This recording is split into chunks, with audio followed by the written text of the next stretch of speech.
ഒരുപാട് സിനിമകളിൽ വളരെ ചെറുപ്പം തൊട്ട് അഭിനയിച്ചിട്ടുള്ള ഒരു വ്യക്തിയാണ് നടിയായ ആനി. വിവാഹശേഷത്തോടുകൂടി പൂർണ്ണമായും അഭിനയ രംഗത്ത് നിന്നും വിട്ടുനിൽക്കുന്ന ഒരു നടി കൂടിയാണ്. ഷാജി കൈലാസുമായിട്ടുള്ള പ്രണയവും പിന്നീടുള്ള വിവാഹവും അന്ന് ഏറ്റവും കൂടുതൽ വൈറലായ വാർത്തകളിൽ ഒന്ന് തന്നെയായിരുന്നു. വർഷങ്ങൾക്ക് ശേഷമാണ് പിന്നീട് വീണ്ടും ക്യാമറയ്ക്ക് മുന്നിൽ ആനീസ് കിച്ചൺ എന്ന പരിപാടിയുമായി എത്തുന്നത്. തിരിച്ചു വന്നപ്പോൾ ഇരു കൈയും നീട്ടിയാണ് മലയാളികൾ ആ പരിപാടിയെ സ്വീകരിച്ചത്. അതുകൊണ്ട് തന്നെ ഇന്ന് ഏറ്റവും വലിയ വിജയത്തിലേക്ക് പൊയ്ക്കൊണ്ടിരിക്കുകയാണ് ആ ഷോ.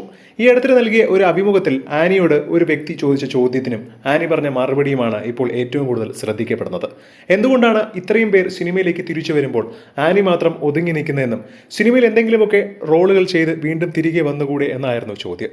ഈ സമയത്ത് ആനി പറഞ്ഞത് ഇപ്രകാരമായിരുന്നു: താനിനി ഒരിക്കലും സിനിമാ ലോകത്തേക്ക് എത്തുകയില്ല, തനിക്കത് താല്പര്യവുമല്ല.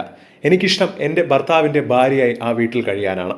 ഷാജി ചേട്ടൻ വരുമ്പോൾ, ഷാജി ചേട്ടനെ കുറിച്ച് ആരെങ്കിലും അന്വേഷിച്ച് വരുമ്പോൾ അത് പറയാൻ വേണ്ടി ഒരു ഭാര്യ ആ വീട്ടിൽ ഉണ്ടാവണം. മാത്രമല്ല, എനിക്ക് എൻ്റെ മക്കളുടെ കാര്യങ്ങളും, മക്കളൊക്കെ സ്കൂൾ വിട്ട് വരുമ്പോൾ അവർക്ക് എന്തെങ്കിലും ഭക്ഷണം ഉണ്ടാക്കി കൊടുക്കാനും അവരുടെ പഠിത്ത കാര്യവുമായിട്ടൊക്കെ ജീവിതത്തിൽ മുന്നോട്ട് പോകാനാണ് താല്പര്യം. ഇനി എന്തൊക്കെ സംഭവിച്ചാലും ഞാൻ സിനിമാ ലോകത്തേക്ക് എത്തുകയില്ല. അത് എനിക്കൊട്ടും താല്പര്യവുമില്ല. എനിക്ക് എൻ്റെ ഭർത്താവിൻ്റെ ഭാര്യയായും 3 മക്കളുടെ അമ്മയായും ആ വീട്ടിൽ അടങ്ങി ഒതുങ്ങി ജീവിക്കാനാണ് തനിക്ക് ഇഷ്ടമെന്നാണ് ആനിയുടെ മറുപടി.